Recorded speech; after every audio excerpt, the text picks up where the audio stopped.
अस्सलामुअलैकुम वरहमतुल्लाहि वबरकातुहू। स्टूडेंट, उम्मीद है खैर खैरियत से होंगे। स्टूडेंट, आज हम अपनी दूसरी क्लास शुरू कर रहे हैं। हमने पहली क्लास के अंदर दो टूल्स आपको पढ़ाए थे और इसके अलावा हम आज तीसरा टूल हमारा क्रॉप टूल होगा और उसके साथ हम पेन टूल के बारे में आपको बताएंगे।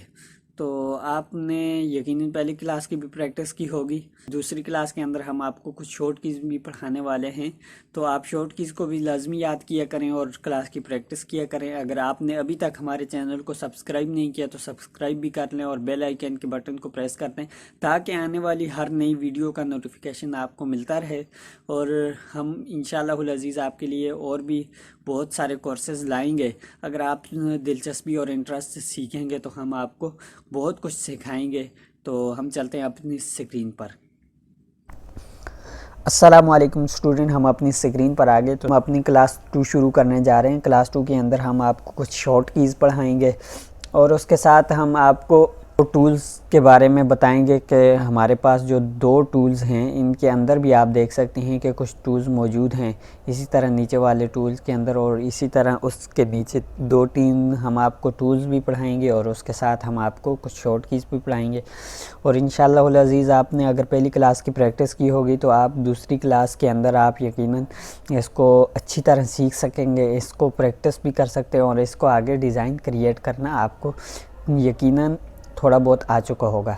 अब हम पढ़ते हैं। इसमें सबसे पहले आपको मैं बता दूं कि हम टूल बॉक्स टूल को आपको बता देते हैं कि ये सबसे पहला ऐसा टूल है जिसके अंदर आप डिज़ाइन क्रिएट करना ही यहाँ से शुरू करते हैं। तो इसका नाम है रेक्टेंगुलर टूल। बॉक्स को क्रिएट करने के लिए आप F6 भी प्रेस कर सकते हैं और यहाँ से आप बेहतर है कि आप इस पर डबल क्लिक करें।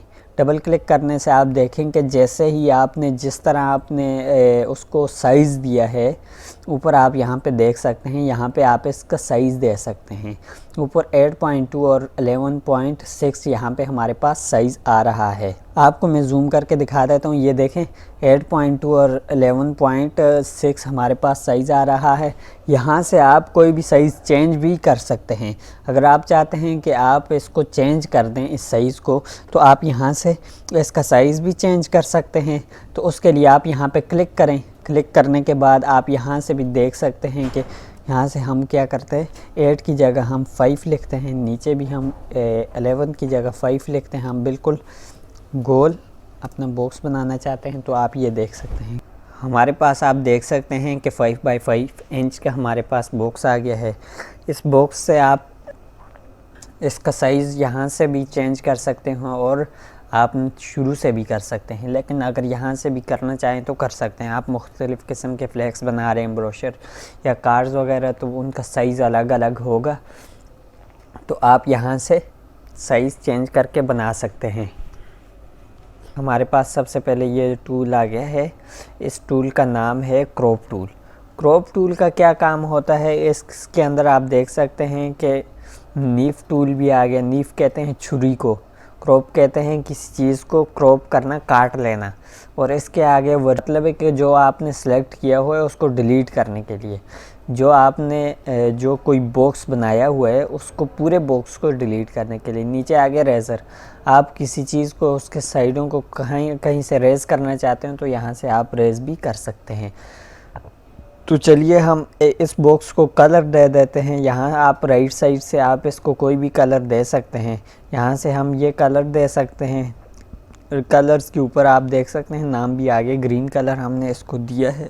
ग्रीन कलर देने के बाद हम टेक्स्ट बॉक्स को सेलेक्ट करते हैं। ये नीचे हमारे पास टेक्स्ट बॉक्स बना हुआ है, तो टेक्स्ट बॉक्स को सेलेक्ट करने के बाद या F8 प्रेस करने के बाद आप यहाँ पे टेक्स्ट को क्लिक करते हैं और उसके बाद आप यहाँ पे अपना टेक्स्ट लिखना शुरू कर देते हैं। तो हम अपना यहाँ पे टेक्स्ट लिखते हैं। उसके बाद आप यहाँ से देख सकते हैं कि हम इस टेक्स्ट को इस कॉर्नर से पकड़कर माउस के लेफ़्ट साइड को जब हम प्रेस करेंगे तो इसके बाद हम इसको बड़ा भी कर सकते हैं और इसको छोटा करना चाहें तो हम यहाँ से भी प्रेस करके कर सकते हैं। इसके अलावा हमारे पास यहाँ पे ऊपर आप देख सकते हैं, यहाँ पे हमारे पास ये बना हुआ है। यहाँ से हम इसको नंबरिंग के हिसाब से भी करना चाहते हैं तो हम यहाँ से कर सकते हैं। ठीक हो गया। लेकिन आपने अपने बॉक्स के हिसाब से यहाँ से उसको टेक्स्ट को रखना होगा, तो इसलिए आप यहाँ से अपने बॉक्स के हिसाब से भी टेक्स्ट रख सकते हैं। हमारे पास ये मुख्तलिफ़ किस्म का टेक्स्ट आ गया ऊपर। हम यहाँ से अपने टेक्स्ट को कोई भी स्टाइल दे सकते हैं। हम क्रॉप टूल का आपको बताते हैं कि क्या काम होता है। तो क्रॉप टूल के लिए हम यहाँ पे एक ये देखें आप, हमारे पास ये बॉक्स है कि इसको हम चाहते हैं कि यहाँ से काट दें, तो आप यहाँ से क्रॉप करेंगे इसको ऐसे। जिस एरिया को आपने काटना है तो आपने उसको सिलेक्ट कर लेना है। सिलेक्ट करने के बाद उसको एंटर करना है, तो वो आप देख सकते हैं कि वो कट जाएगा। और नीफ टूल हम यूज़ करेंगे, इससे हम इसको कहीं से भी काट सकते हैं। हम चाहते हैं कि इस कॉर्नर को ऐसे काटा जाए, तो इसको हम यहाँ से काट सकते हैं। ये देखें आप, हमने यहाँ से क्या कर लिए, काट लिए। काटने के बाद इसको उठा लें, यहाँ से कहीं पे भी रख लें। इस कॉर्नर को हमने काट लिए। जिस तरह आप देख सकते हैं कि आप किसी भी केक को वगैरह को काटते हैं तो उसके बाद आप उसके कॉर्नर को कहीं पे भी उठा के रख सकते हैं। यह होता है नीफ टूल का वर्क। इसके बाद आ गया जी वर्चुअल सिमिलर टूल का क्या काम होता है। ये देखें, हमने यहाँ से सिलेक्ट किया है इसको, तो इस बॉक्स को इसके अंदर ले आए, तो हमने बॉक्स को क्या कर दिया, इसने उड़ा दिया है। बॉक्स को इसने डिलीट कर दिया है। इसी तरह नीचे रेज़र टूल है, रेज़र टूल से ये देखें रेज़ कर दिए, यहाँ से करें यहाँ तक रेज़ कर दिया है। कहीं पे भी आप रख के क्लिक करेंगे और जहाँ तक रेज़ करना चाहें वहाँ तक आप इसको क्लिक कर सकते हैं। तो इसने क्या कर दिया, यहाँ से रेज़ कर दिया है। ये है रेज़र टूल। तो हमने ये पढ़ लिया कि इसको क्रॉप आप करना चाहते हैं, क्रॉप कर सकते हैं। काटना चाहते हैं, काट सकते हैं। रेज़र करना रेज़ करना चाहते हैं, रेज़ कर सकते हैं। इसके बाद हमारे पास आ गया पेन टूल। पेन टूल का काम होता है कहीं से भी हमारे बॉक्स को हिलाना। मतलब आप चाहते हैं कि इस बॉक्स को मैं ऐसे रखूं, तो ऐसे रखूं, तो हम क्या करते हैं, माउस को राइट साइड से क्लिक करके हम यहाँ से क्या करेंगे, हम कोई भी बॉक्स को उठा के कहीं पे भी रख सकते हैं पेन टूल की मदद से। तो ये हमारे पास 2 टूल्स थे, ये हमने पढ़ लिए हैं। और इसके बाद हमारे पास एक और टूल आ रहा है, लाइन टूल भी है, इसके अंदर बेजियर टूल भी है। ये हम इंशाअल्लाह अज़ीज़ कल पढ़ेंगे, क्योंकि ये टूल्स, इसके अंदर बहुत सारे टूल्स हैं जो आपको तफसील से बताना चाहेंगे। और इन्हीं तकरीबन ये कोई 5-6 टूल्स हैं। नीचे बॉक्स रेक्टेंगुलर टूल तक और टेक्स्ट टूल, ये असल में ज़्यादातर वर्क जो होता है ना, इन्हीं का होता है। इसके अलावा नीचे भी टूल्स हैं जिनमें ये है शेडो टूल है, और इसके बाद कलर्स टूल है। इनको भी बताएंगे, लेकिन ज़्यादातर आप इनकी प्रैक्टिस करें ताकि आप अपनी ग्राफिक डिज़ाइनिंग का काम स्टार्ट कर सकें।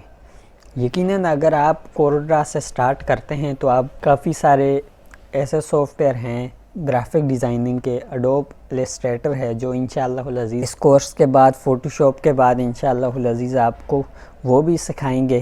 तो आप कोशिश करें कि आप ज़्यादा से ज़्यादा क्या करें, अपने प्रैक्टिस करें। प्रैक्टिस करने के साथ अगर आप ग्राफिक डिज़ाइनिंग सीख लें। अब मैं आपको 1-2 शॉर्ट कीज़ बताता हूँ जो आपने याद रखनी है। सबसे पहले है कंट्रोल एस। आप कंट्रोल एस करके इसको क्या कर सकते हैं, इसको सेव कर सकते हैं। आप देख सकते हैं मेरे पास ये पहले से कुछ डिज़ाइन बने हुए हैं जो मैंने बना रखे हैं। एक हमारे पास ये भी डिज़ाइन बना हुआ है, इसके साथ हमारे पास क्लास 1 का भी, हमने ये इस तरह के कुछ डिज़ाइन बना रखे हैं। तो हम क्या कर सकते हैं, हम अपना ये क्लास अगर हम 2 पढ़ा रहे हैं तो हम यहाँ से लिख सकते हैं CLASS क्लास 2 हमने पढ़ा लिए। एंटर किए तो हम इसको सेव कर लिए। आप यहाँ पे देख सकते हैं कि हमने अपनी क्लास 2 को सेव कर दिया है। तो ये ऊपर इसका नाम आ रहा होता है कि आपने इस क्लास को क्या कर दिया, सेव कर दिया है। तो आप देख सकते हैं। इसके बाद हम पढ़ते हैं सेव एज। एक फ़ाइल आपके पास ये फ़ाइल बनी हुई है, आप चाहते हैं कि इसी तरह की एक और फ़ाइल बनाऊँ, उसके अंदर मैं नंबर चेंज कर लूँ। ब्रोशर बना रहे हैं आप किसी का, या किसी का आप विज़िटिंग कार्ड बना रहे हैं, वो आपसे 2 किस्म के विज़िटिंग कार्ड चाहता है या ब्रोशर चाहता है। एक के अंदर वो चाहता है कि आप मेरा नंबर लिखें, एक के अंदर वो उसके भाई का नंबर लिखा जाए, दोनों के कार्ड अलग अलग हों, लेकिन बाकी डिज़ाइन सब कुछ चीज़ें नाम शाम चेंज नहीं है, एक ही है। तो आप क्या करते हैं, एक ही फ़ाइल को सेव एज़ कर लेते हैं, Ctrl+Shift+S से। एक फ़ाइल आप देख सकते हैं कि यहाँ पे हमारे पास सेव होगी। हमारे पास ये फ़ाइल क्लास 2 के नाम से सेव है, हम क्लास 3 के नाम से यहाँ पे एक और फ़ाइल सेव कर लेते हैं। तो मैं आपको बताता हूँ कि ये देखें, आपके पास क्लास 2 क्लास 3, तो आप अभी इस वक्त क्लास 3 के अंदर हैं। तो आप क्लास 3 को देख सकते हैं कि आप क्लास 3 के अंदर हैं या आप कार्ड 2 के अंदर हैं। तो आप इसमें उसको नाम चेंज करके दूसरी फ़ाइल को दे सकते हैं ईज़िली आप। इसके बाद है, हम पढ़ते हैं Ctrl+O ओपन के लिए। हम एक फ़ाइल खोलना चाहते हैं, कहीं से ओपन करना चाहते हैं, तो हमने Ctrl+O करना है। Ctrl+O का क्या काम होता है, आप कोई भी फ़ाइल पहले आपने लिखी हुई है उसको निकालना चाहते हैं। अभी हम क्लास 3 के अंदर थे, हम क्लास 2 को ओपन करना चाहते हैं, फिर से वो अपने कार्ड के अंदर कोई तब्दीली करवाना चाहता है, तो आप यहाँ से कर सकते हैं। या किसी और का कोई और बंदा आपके पास आ गया, वो चाहता है कि मेरा भी काम किया जाए, तो उसका थोड़ा सा काम है, तो आप Ctrl+O करेंगे तो उसकी फ़ाइल ओपन करके आप शुरू कर सकते हैं। और आप ये देख लें कि फ़ाइल आपका कार्ड 1 मतलब क्लास 3 भी ओपन है, क्लास 2 भी ओपन हो चुकी है। और इसके साथ आप अगर तीसरे बंदे का काम करना चाहते हैं तो यहाँ पे वो भी आती जाएंगी, तो आपके लिए इजीली होगा। तो आप 3 बंदों का काम एक साथ कर सकते हैं। इसी तरह Ctrl+O से ये होता है। और Ctrl+P से प्रिंट होता है, Ctrl+P करें और उसके बाद आप कोई भी लें, यहाँ से प्रिंटर सेलेक्ट करें जो आपके पास इंस्टॉल है, ओके कर लें। तो ये क्या होगा, हमारे पास Ctrl+P से प्रिंट आ जाएगा। तो स्टूडेंट याद रखिए, हाँ, शॉर्ट कीज़ भी याद रखें, और इंशाअल्लाहुल अज़ीज़ हम नेक्स्ट क्लास में मिलेंगे। और अगर आपने अभी तक हमारे चैनल को सब्सक्राइब नहीं किया तो अभी हमारे चैनल को सब्सक्राइब भी कर लें और शेयर करते रहें, ताकि आपके दोस्तों को भी फ़ायदा हो, घर वालों को फ़ायदा हो। अल्लाह हाफ़िज़, दुआओं में याद रखें।